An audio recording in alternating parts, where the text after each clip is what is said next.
ગઈકાલે એક વડોદરા નવરાત્રિનો વિડીયો સામે આવ્યો છે અને એ વિડીયો આપણે જોઈ પણ ન શકીએ. એ કક્ષાનો વિડીયો, એ વિડીયોની અંદર એટલી હરકત આપણાને પણ શરમ આવે. એટલા માટે આ જે પણ નવરાત્રિઓના આયોજન કરે છે, આયોજકો હોય છે, એને તો સખ્ત સજા મળવી જોઈએ. સાથે સાથે જો લોકો આ ધાર્મિક કાર્યક્રમમાં આવીને આવો વિકૃતિનું કામ કરે છે, આ લોકોને પણ એવી સખ્ત સજા મળવી જોઈએ કે જિંદગીની અંદર ભૂલી જાય બીજી વાર આવો કરતા.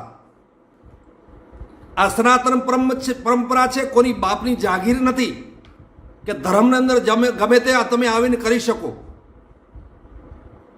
એટલા માટે મારી સરકારશ્રીને પણ વિનંતી છે કે આવા લોકોને એવી સખ્ત સજા મળવી જોઈએ કે એની આવવાવાળી પેઢીઓ પણ યાદ રાખે કે ધાર્મિક કાર્યક્રમોની અંદર આવો વિકૃત કાર્ય ના કરાય. અને આવા લોકોને ચિહ્નિત કરવા પણ જરૂરી છે. આવા લોકોને સમાજ બહિષ્કાર પણ કરે ત્યારે જ આ લોકો સુધરવાના છે અને ધર્મ છે એ પછી ધર્મ રહેવાનો છે. નહીં તો આવા લોકો ધર્મને અધર્મ તરફ દોરી રહ્યા છે.